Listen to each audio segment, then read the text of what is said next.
Christmas Eve arrived in the Nevada high desert without ceremony. No snow fell, no bells rang. The sky hung low and metallic, pressed flat against the jagged silhouettes of distant hills. Wind dragged itself across the sand in long, restless breaths, carrying cold that didn't belong in this place. By nightfall, the power at the remote ranger outpost flickered, once, twice, then died. Inside the small concrete building, Ethan Cole sat at a scarred metal desk, the glow of a battery lantern pulling weak light across maps and paperwork. The silence felt heavier than usual. Out here, silence was normal, but tonight it had weight as if the land itself were holding something back. He checked his watch. Just past midnight. Christmas. He hadn't marked the date on the calendar. He never did anymore. The outpost was little more than a checkpoint at the edge of a protected wildlife corridor. One ranger per shift long, hours-long distances and very few visitors. Ethan had transferred here 6 months ago, asking for isolation without saying why. The desert gave it freely. The wind rattled the antenna outside. Somewhere far off, something howled. Not a coyote, not quite. Ethan didn't move. Sounds carried strangely at night. You learn not to react to everyone. Then came the knock. Not loud, not frantic, slow, heavy, deliberate. Ethan's head lifted immediately. His body followed a second later, pulse snapping sharp in his chest. He stayed still, listening. The desert spoke in many ways, scratches of brush, animals brushing against structures, debris tossed by wind. This was none of those. The sound came again, the same measured rhythm, metal answering metal. Someone or something was at the door. Ethan stood and reached for his jacket movements, quiet and practiced. He didn't turn on the overhead light. He didn't reach for the firearm locked in the cabinet. Training had taught him caution, but instinct told him this wasn't a threat looking for a fight. He approached the door and leaned toward the narrow, reinforced window. At first, he saw nothing but darkness and drifting dust.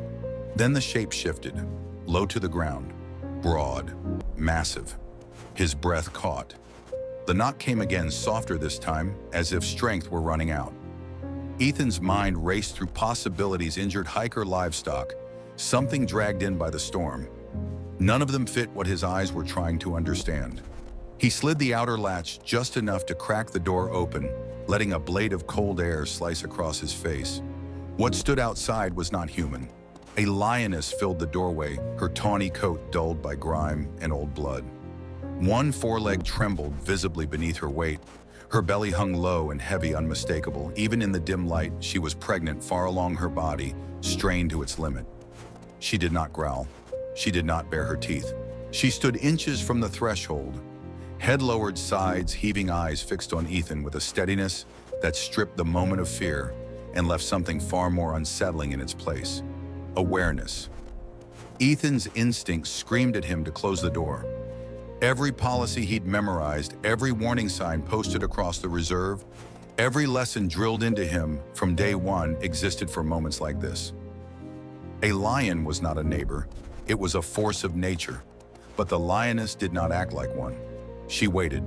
The wind surged behind her, carrying the sharp scent of cold and distant snow from higher ground. Ethan remembered the weather alert he'd ignored earlier. Temperatures dropping fast, visibility worsening overnight. In these conditions, even minor injuries could turn fatal. The lioness shifted her weight, a low sound, escaping her chest, not a roar, not a threat. Her paw brushed the metal door frame in what could only be described as another knock. Weaker now. Something inside Ethan fractured open. He thought without meaning to of a different doorway years ago. A small house, a packed bag. Martha standing there with tears she refused to shed, saying, "You always choose what's out there over what's in here." He had never found the right words to answer her, only the silence that followed.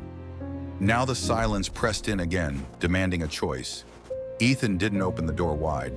He didn't speak. He took one step back. It was not an invitation anyone had taught him how to give.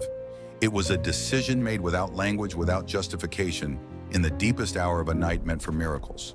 The lioness seemed to understand immediately. She lowered her head, gathered what strength she had left, and crossed the threshold. The doorframe swallowed her bulk as she entered. The air inside the outpost changed instantly, warmth colliding with the sharp, living scent of the wild. She took 2 unsteady steps onto the concrete floor, then collapsed with a sound like something finally giving up its fight. Ethan stood frozen, the door still in his hand, heart pounding so hard he felt it in his throat. Outside, Christmas Eve continued in silence. Inside, nothing in his life would ever be simple again. The lioness lay just beyond arm's reach, her breathing ragged and uneven steam rising from her coat as snowmelt hissed against the cold floor. Up close, the injury along her leg was worse than he'd first seen, fur torn away, flesh angry and swollen. Not fresh enough to be bleeding freely, but not old enough to have begun healing. A snare, he thought, or barbed wire. Her body twitched as another contraction rippled through her, subtle but unmistakable. Ethan didn't need veterinary training to recognize what that meant. She was in early labor, and she had come here, not to attack, not to hide, to trust. Ethan swallowed hard. Part of him whispered that he was a fool, that this was reckless, dangerous, indefensible. Another part, quieter but stronger, answered back, "She turned towards you, not against you." He moved slowly to the supply cabinet and retrieved a first aid kit, keeping his body angled away, movements deliberate and calm. He filled a shallow bowl with water and slid it across the floor using the handle of a broom. The lioness did not react. Minutes stretched thick and fragile. The cold deepened outside, but inside the outpost, something else took hold, a tension so dense it felt sacred. Ethan knelt at a careful distance and whispered, not to comfort her, but to steady himself. "It's okay," he said softly. "I'm here." The lioness opened her eyes briefly. Not in fear, not in warning, in acknowledgement. As Ethan reached for a clean towel and dipped it into warm water, he understood with a clarity that left him breathless that this night had already crossed every line he thought mattered. And the real storm hadn't even begun. The first rule Ethan Cole broke was silence. He reached for the radio. The device sat on the desk like an accusation, its red emergency light blinking faintly, even without power, drawing from a backup battery meant for exactly the kind of night that policy manuals pretended never happened. Ethan hesitated only a second before turning the dial. Static answered him, then a voice distant but real. "Ridge Sector Outpost. This is Central Dispatch. Identify." Ethan cleared his throat. "This is Ranger Cole. I have an emergency situation." He glanced at the lioness as he spoke. She lay where she had collapsed, chest rising in uneven pulls, eyes half closed but alert. Her tail twitched once against the concrete, slow and tired. "What kind of emergency?" the dispatcher asked. Ethan chose his words carefully. "Injured wildlife, large predator, female, pregnant." The pause on the other end was longer this time. "Repeat that, Ranger. Weather team says roads are blocked, but we'll get someone out there at first light. Until then, I'm ordering you to create distance."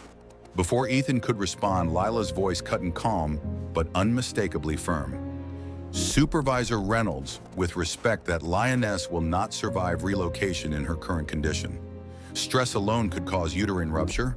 If she's snared, and I suspect she has movement, could lead to sepsis.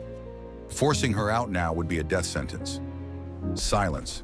Then Reynolds spoke colder this time. "And if Ranger Cole is injured, then you'll have 2 casualties instead of 3.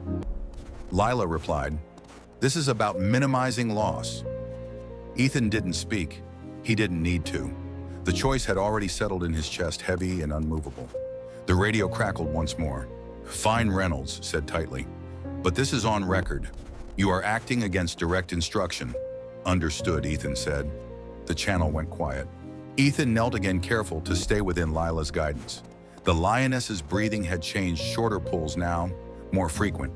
Her muscles tensed and released beneath her fur in slow waves. "Describe her posture," Lila instructed. "She's on her side, head down, rear legs extended slightly." "Good. Don't touch her yet. Let her set the pace. You're going to see signs that look dramatic. They're normal." Ethan swallowed. "What about the injury?" "We'll get to it," Lila said. "Right now, birth takes priority." Another contraction rippled through the lioness. A low sound escaped her throat, not a roar, not pain exactly. Effort. Ethan felt the weight of the moment settle over him. This wasn't wildlife management. This wasn't protocol.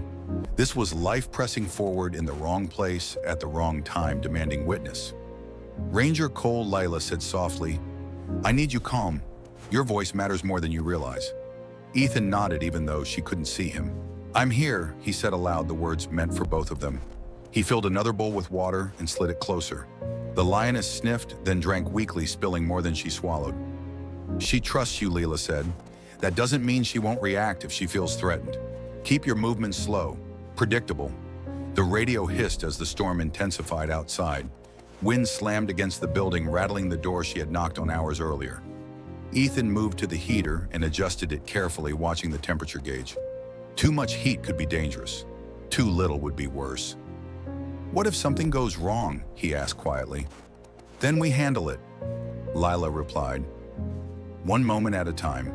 Time stretched strangely after that. Minutes lost their shape. The only markers were the lioness's breathing and the occasional contraction that pulled a sharp line of tension through her body. Ethan's thoughts drifted unbidden to Martha, to all the times he'd chosen caution over closeness, rules over risk. He had told himself it was responsibility. Tonight, that word felt smaller than it ever had. Another contraction hit, stronger this time. "Okay," Lila said. "We're progressing. I need you to prepare. Towels, clean rags, anything soft." Ethan gathered what he could, laying them out on the floor within reach, but not too close. "Remember," Lila said, "you're not here to control this. You're here to make space for it." The lioness shifted again, scraping the concrete with her paw, as if searching for earth that wasn't there. Her breath came fast, now shallow and urgent. Ethan backed away, heart pounding, every instinct alert. Outside, the desert howled. Inside, life pushed forward unstoppable. And somewhere between rules broken and risks accepted, Ethan Cole understood that whatever happened next would follow him long after this night was over. The door had been opened, and there was no closing it now. The storm arrived without warning, as if the desert had been holding its breath and finally decided to exhale all at once. Wind slammed into the ranger outpost hard enough to rattle the walls. Snow, real snow, thick and wet, began to fall sideways, coating the windows in a shifting blur. The temperature gauge near the heater dipped, then steadied, then dipped again as the power flickered uncertainly. Inside, Ethan Cole stood with his back to the far wall, every sense trained on the lioness. She had moved again, dragging her body a few inches across the concrete floor, claws scraping as if instinct still searched for soil, for grass, for a place that made sense. Another contraction seized her stronger than the last, pulling a deep guttural sound from her chest. "She's advancing, DR," Leela Monroe said over the radio, her voice steady despite the static creeping in. "This phase can look violent. It doesn't mean something is wrong." Ethan nodded, though his jaw was tight. "She's bleeding more." "Describe it." "Not a lot. Dark. Mixed with fluid." "That's expected," Lila replied. "Stay where you are. Speak calmly. Don't move unless I tell you to." Ethan swallowed and did as he was told. The heater cut out. The sudden quiet was worse than the noise. Cold rushed in, immediately biting at exposed skin, turning breath into faint clouds. Ethan moved without thinking, restarting the unit, manually adjusting the flame lower than he wanted, but high enough to fight the cold. When he turned back, the lioness had rolled slightly onto her side, and then Ethan saw it. A small, dark shape, slick with fluid, emerging beneath her tail. His heart hammered so hard he thought it might drown out the radio. "I see." His voice broke.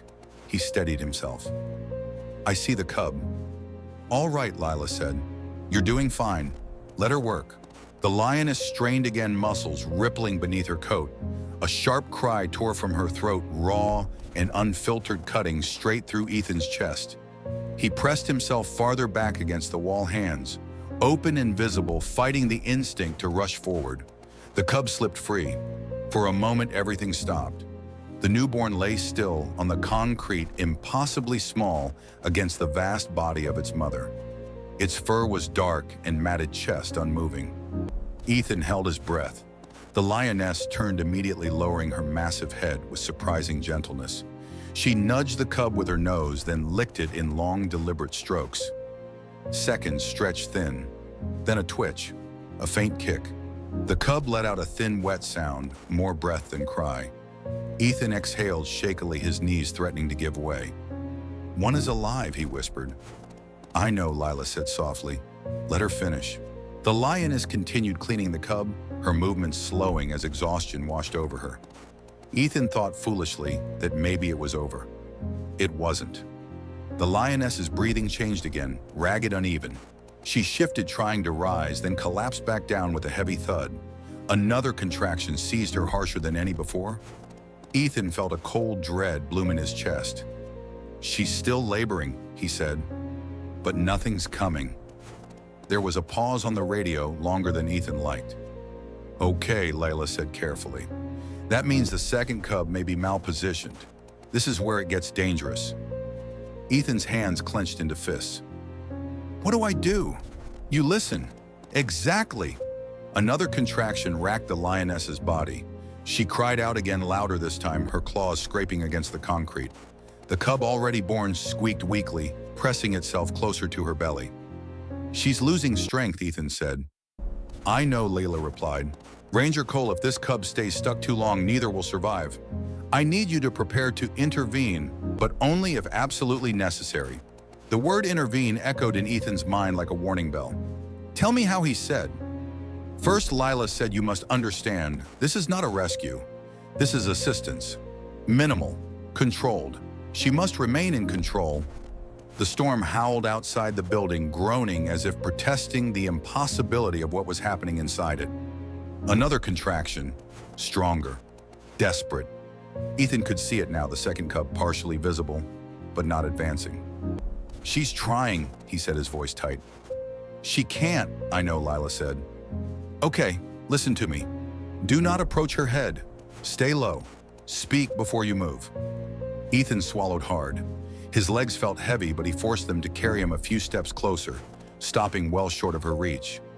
"It's me," he said softly, his voice trembling despite himself. "I'm here." The lioness turned her head slightly, one eye fixing on him. Not hostile, watchful. "Good," Layla said. "Now when the next contraction comes, and only then, you may apply gentle guidance, not force. If she resists, you stop immediately." Ethan nodded again. His heart pounded so loudly he wondered if the lioness could hear it. The contraction came. The lioness cried out, her body arching, strength flaring briefly and then faltering. The cub did not move. "Now," Leela said.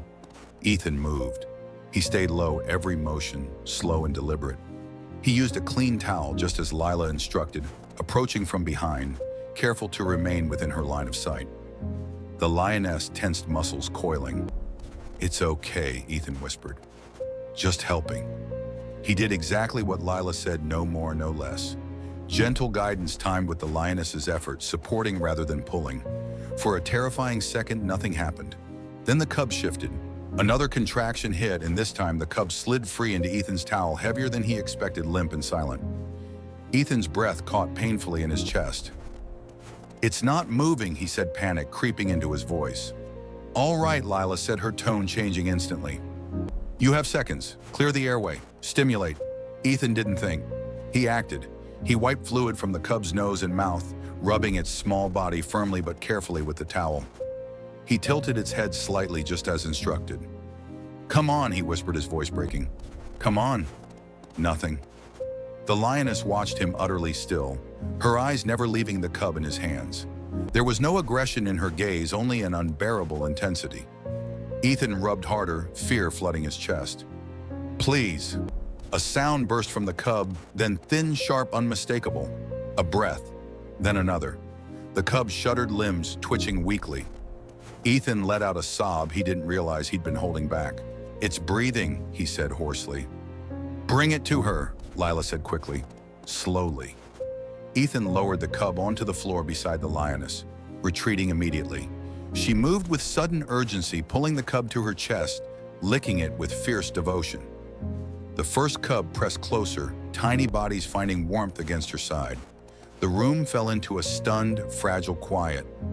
Outside, the storm continued its assault, but inside the ranger outpost, something extraordinary had taken root. 2 cubs, alive. Ethan slid down the wall where he stood, his legs finally giving out. He pressed his palms to his face, breathing hard, the weight of what had just happened, crashing over him all at once. I didn't think. His voice failed him. You did exactly what you needed to do, Lila said gently. You gave her a chance. She did the rest. Ethan looked at the lioness, now curled protectively around her cubs, her breathing slowing, her body finally still. Birth had come to the wrong place, but life, stubborn and unyielding, had arrived anyway. And nothing would ever be the same after this. The storm loosened its grip by morning, but inside the ranger outpost, time still felt knotted, unwilling to move forward. The lioness lay curled on her side near the heater, her massive body forming a living barrier around the two cubs pressed to her belly. Their movements were small and uncoordinated, blind nudges, weak, kneading motions, but unmistakably alive. Each breath they took felt like a fragile victory. Ethan Cole sat on the floor with his back against the far wall, his knees drawn up, hands clasped loosely between them. Exhaustion weighed on him now that the adrenaline had drained away. His muscles ached. His throat burned from breathing dry, heated air all night. But he didn't dare look away for long. Across the room, the lioness lifted her head slightly and fixed her gaze on him. Not a warning, a question. Trust, Ethan realized, was not something given once and secured forever. It was a bargain renewed moment by moment, tested with every shift of weight, every breath drawn too loudly, every decision made in silence. She's stable, Dr. Lila Monroe said through the radio, which crackled weakly on the desk. Exhausted but stable. The cubs are nursing, yes, Ethan replied. Both of them. That's huge, Lila said. It means she's accepting them fully. And me? Ethan asked quietly. There was a pause. That, Lila said, depends on what you do next. As if summoned by the words, the radio chirped again, sharper this time. Ranger Cole, report your status. It was Mark Reynolds, his voice clipped, controlled, carrying the weight of authority and consequences. Ethan closed his eyes briefly, then answered. Mother and cubs are alive. Storm's easing, but she's not fit to move yet. You've exceeded your authority, Reynolds said. This situation has escalated beyond your capacity to manage. With respect, Ethan replied, keeping his voice low. Forcing her out now would kill them. That's not your determination to make. Reynolds snapped. We have a protocol for predator encounters, and you violated it. Ethan looked at the lioness as he listened. One cub had fallen asleep, its tiny flank rising and falling rapidly. The other squirmed closer to her chest. She adjusted her body carefully, shielding them from the draft near the door. She's injured, Ethan said, and she's protecting newborns. She's not a threat. She's a liability, Reynolds replied. And so are you if this goes wrong. Before Ethan could answer, Layla cut in again, her tone firm now. Supervisor Reynolds, I'll put this plainly. If you remove that lioness today, you will be authorizing the death of two cubs and likely the mother. I will not sign off on that. Silence stretched across the channel. Reynolds exhaled sharply. Fine. Then you're responsible. Both of you. We'll reassess once conditions improve. The radio clicked off. Ethan sagged slightly, the tension settling deeper into his bones. He had crossed a line that couldn't be uncrossed. Whatever happened next would follow him for the rest of his career. Across the room, the lioness shifted. Slowly, deliberately, she rose to her feet. Ethan's heart slammed hard against his ribs. He froze, hands, open palms visible, his body angled away. The lioness stood unsteadily, her injured leg trembling, but holding. One cub squeaked softly, startled by the movement.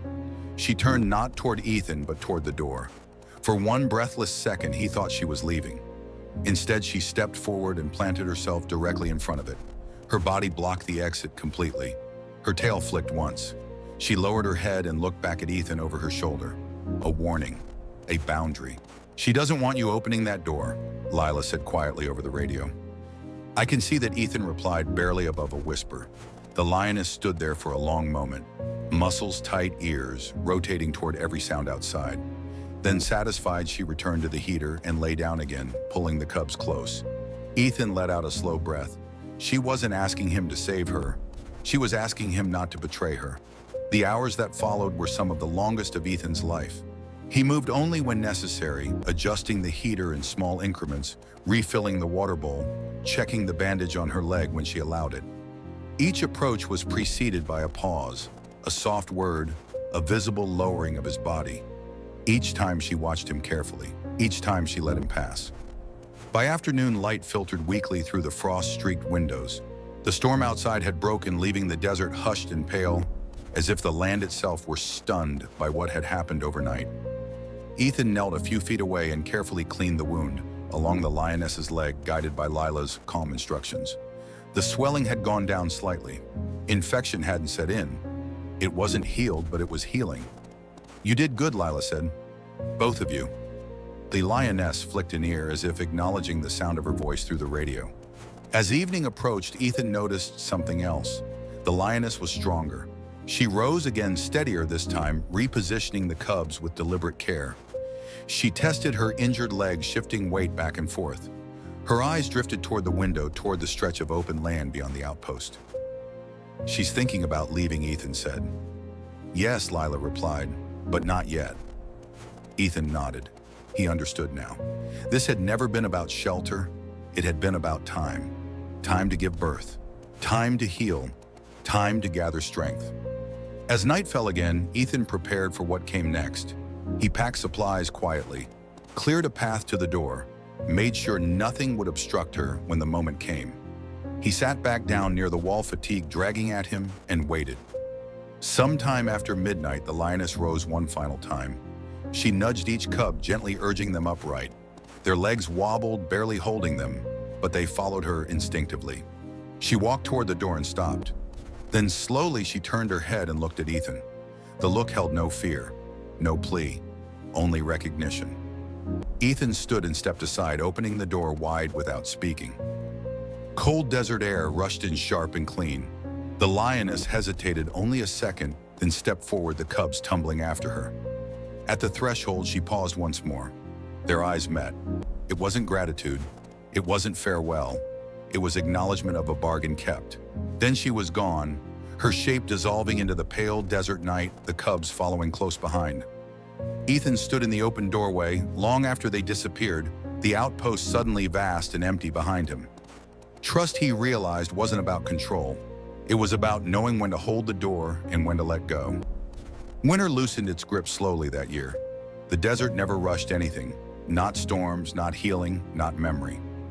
By the time the roads reopened and official reports were filed, the ranger outpost had returned to its usual quiet.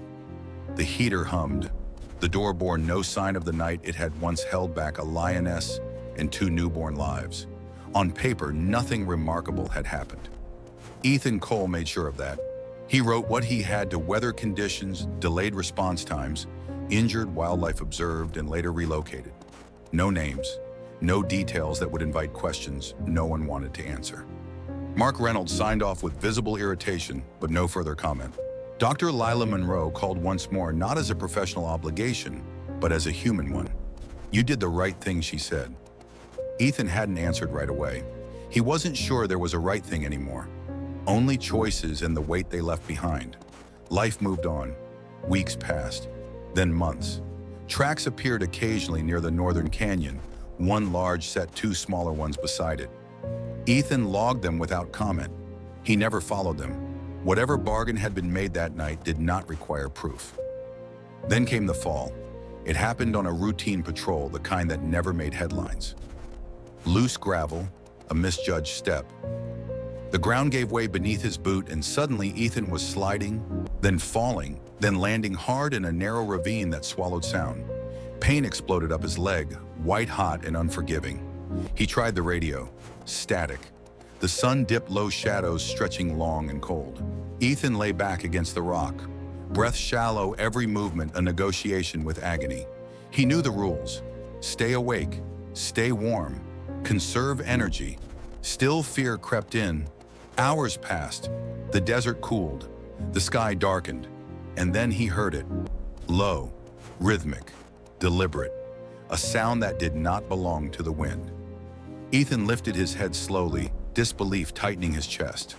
On the ridge above him stood a lioness. She was leaner now, strong.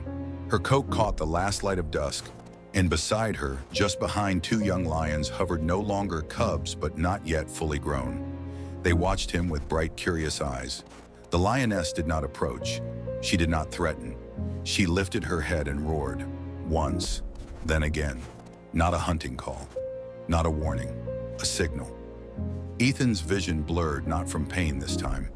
He understood then, not as hope, but as fact. An hour later, voices echoed down the ravine. Flashlights cut through the dark. Rangers from the western checkpoint descended, carefully guided by reports of an unusual predator, call repeating near the ridge. They found Ethan conscious, injured alive. As they lifted him onto the stretcher, he forced himself to look up one last time. The ridge was empty. No lioness. No young. Only the quiet desert holding its secrets. Recovery took time. Broken bones always did. But Ethan returned to the outpost before winter fully settled again. On Christmas Eve, 1 year to the night after the knock that had changed everything, he stood on the porch as dusk fell. He turned on the light, not as an invitation, as a reminder. Some gifts did not come wrapped.